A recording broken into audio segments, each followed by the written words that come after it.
Hey folks, so I've had a very productive day. I went back to my job to finish breaking down that half of a pallet that I didn't get to yesterday and the second one that was put out for me.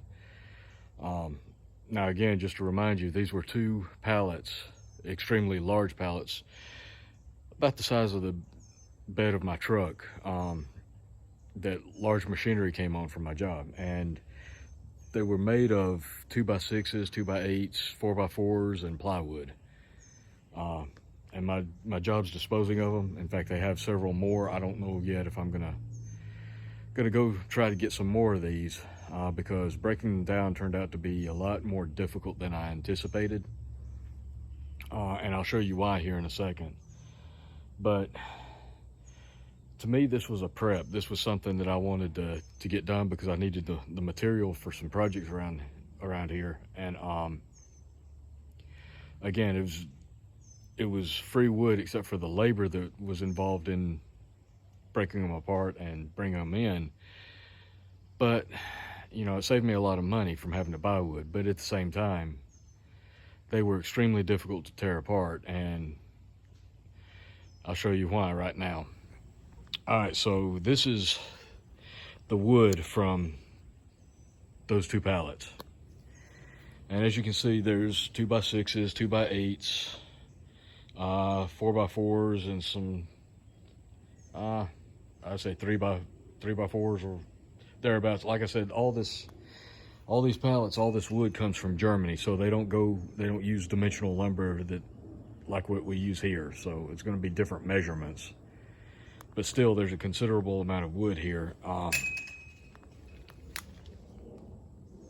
Show you all of this, and there's some 4 sheets of what looks like plywood that's the equivalent of 5/8 inch, and they're roughly 3 to 3.5 feet wide and about 6 feet long at least. And this was really hard to tear apart because get a load of this. These nails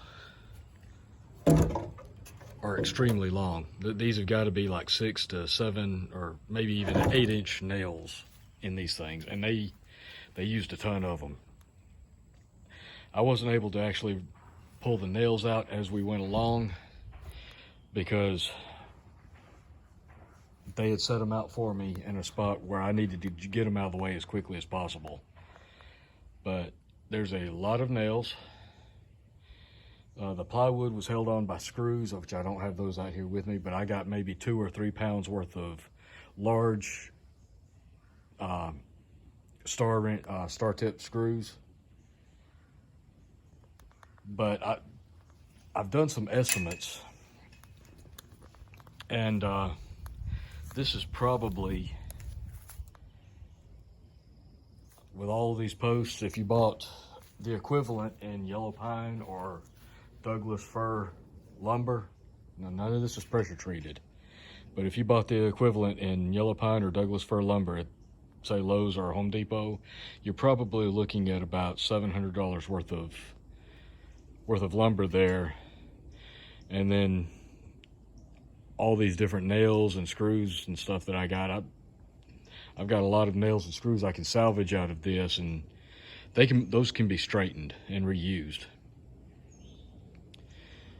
So it took us quite a while. Like I said, I spent like about an hour and a half yesterday tearing down the one that had these boards on top, and it was difficult to get them apart because of all the nails. The boards were actually trying to split in half.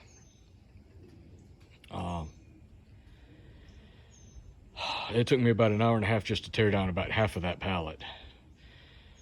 I went back, and with the help of my father, we tore down the rest of that pallet and the one below it, which was even bigger, but instead of topped with those little 2x there, it was topped with a plywood which was held on with screws. So that went a little bit easier until we actually lifted the plywood off and saw how the cross beams and runners were put together. And let me tell you, that was quite a chore. So, but anyway, while this material isn't necessarily quality enough for building like houses or anything, it's not the same dimensions, it's not the same quality or whatever. This is perfect for building chicken coops, rabbit pens, and in fact, the majority of this is going to go into building my new blacksmith shop. There's enough plywood there, along with what I already have on hand, to do the floor of my new shop. Because the idea I have for my shop is something like a 12 by maybe a 12 by 20 building for where I put my drill press, grinders, and bandsaws, things like that. And then I'm going to have another section off the side, maybe about 10 by 10. These are just rough estimates. I hadn't actually laid it out yet, but that's going to have a dirt floor, and it's going to be framed up in wood, but it's going to be wrapped in metal, most likely, in metal siding, simply because that's where my forge is going to be, and it's going to be throwing off sparks, and I don't want to run the risk of burning the whole thing down. But that's been my prep today. We spent a good, I spent a good hour and a half yesterday tearing it down, and then we spent another, I don't know, 3 or 4 hours working on this thing this morning. Or at least that's what it felt like. I definitely got overheated and overworked myself, which I had to actually break into my liquid IV stash and use some hydration solutions to try to recover from that, because I did get extremely overheated. But that was due to being in direct sunlight for so long. And again, this was really hard to tear apart. So they have about 8 more pallets like this at work. I would like to get more, but after how much work went into these, I'm actually second thinking that. I'm having second thoughts about that. I don't know if I'm going to go through with getting any more or not. I might. I got to think about it. At the very least, I need to recover from after today, because again, I really overdid it today. And that's dangerous to do. But anyway, that's what I've been involved with today. So, that's my major prep, because at least for today's prep, because once I get my shop built, I'll be able to actually be more effective at forging knives and other items that I can sell as a side income. And this goes back to having multiple streams of income in case you lose one job, you have something else to fall back on. And while this is something that's kind of a hobby, a cross between a hobby and a secondary income stream, I would be way behind if I had to go to the store and buy all the lumber I needed for this project. And this saves me a lot of money. Like I said, I've already priced it out. This is probably the equivalent of $650 to $700 worth of lumber and plywood here. So this is just an example of sometimes for a little bit of work and time, you can find the opportunity to salvage materials that you can use for prepping that can save you a ton of money. And yeah, I really worked my butt off for this with my father's help today, but you know, that's 4 to 6 hours worth of work potentially saved me $700.